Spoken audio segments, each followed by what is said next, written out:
சூடாக சாதத்து கூட வச்சு சாப்பிட்டா சூப்பராக இருக்கும். அதே போல் சப்பாத்திக்கு ரொம்ப நல்லாயிருக்கும்.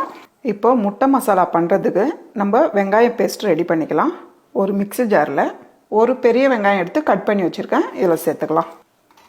கூடவே 2 பச்சை மிளகா. இதை நல்லா பேஸ்ட்டாக அரைச்சி எடுத்துங்கம்மா. நல்லா நைஸ் பேஸ்ட்டாக வரணும்.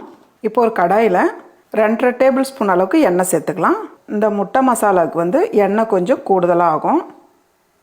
கொஞ்ச நேரம் நல்லா எண்ணெய் சூடாகட்டும். பாருங்கள், எண்ணெய் ஓரளவுக்கு நல்லா சூடானதும் நம்ம அரைச்சி வச்சுருக்க வெங்காய பேஸ்ட்டு இந்த அளவுக்கு நல்லா அரைச்சி எடுத்துக்கோங்க. இப்போ இதை சேர்த்துடலாம். தண்ணி சேர்க்காதீங்க. வெங்காய பேஸ்ட்டு சேர்த்து நல்லா வதக்கி விட்டுக்கிட்டே இருக்கணுமா. இந்த எண்ணெய் நல்லா வெங்காயத்தோடு நல்லா உறிஞ்சிடும். அது வரலும் நல்லா வதக்கி விட்டுக்கிட்டே இருக்கணும்.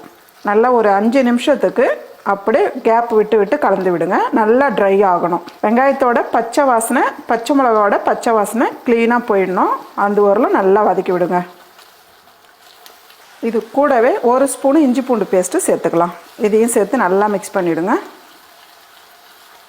பாருங்கள், வெங்காய பேஸ்ட்டு இந்த அளவுக்கு நல்லா வதங்கி வரணும். கலர் நல்லா மாறி இருக்கு பாருங்கள். நம்ம சேர்த்துருக்க எண்ணெய் நல்லா ட்ரை ஆகிடுச்சு பாருங்கள்.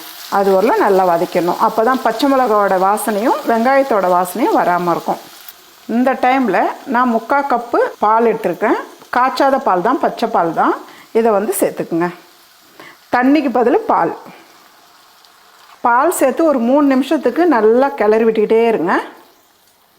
அடுப்பு தீ குறைச்சி வச்சுடுங்க. கொஞ்சம் திக்காக வரும். அது வரலாம் நல்லா கலந்து விட்டுருங்க. இந்த அளவுக்கு நல்லா கலந்து விட்டுட்டு நம்ம மசாலா சேர்த்துக்கலாம். 1.5 டீஸ்பூன் அளவுக்கு மிளகுத்தூள், ஒரு 1/2 டீஸ்பூன் அளவுக்கு கரம் மசாலா சேர்த்துக்கலாம், 1/4 டீஸ்பூன் அளவுக்கு ஜீரகத்தூள். இதெல்லாம் சேர்த்து நல்லா கலந்துருங்க. இந்த முட்டை மசாலா சாப்பிட்றதுக்கு வித்தியாசமாக இருக்குங்க. ஒரே மாதிரி செய்யாமல் மாற்றி மாற்றி செஞ்சு சாப்பிடும் போது ஒரு மசாலா ஒரு டேஸ்ட்டில் இருக்கும். இந்த அளவுக்கு நல்லா கலந்து விட்டுட்டு கூடவே தேவையான அளவு உப்பு சேர்த்துருங்க. உப்பு சேர்த்து நல்லா கலந்துருங்க. முட்டை சேர்க்குறதுக்கு முன்னே உப்பு இருக்கான்னு பார்த்துக்குங்க. அதே போல் உங்களுக்கு காரம் ரொம்ப கம்மியாக இருந்ததுன்னா நீங்கள் மிளகுத்தூள் கொஞ்சம் சேர்த்துக்கலாம். நான் 5 முட்டை எடுத்து வேக வச்சு 2 கட் பண்ணி வச்சுருக்கேன். இதை போல் கட் பண்ணி எடுத்துக்கோங்க. இப்போ ஒரு முட்டையை நம்ம சேர்த்துடலாம். முட்டை சேர்த்துட்டு கொஞ்ச நேரம் அப்படியே மூடி வைங்க. 2 நிமிஷம் ஆயிடுச்சு, நம்ம பார்க்கலாம். இப்போ அப்படியே திருப்பி விடுங்க.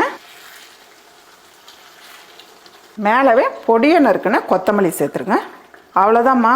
ரொம்ப ரொம்ப ஈஸியான, அதே போல் நல்ல ஒரு டேஸ்டான முட்டை மசாலா ரெடி.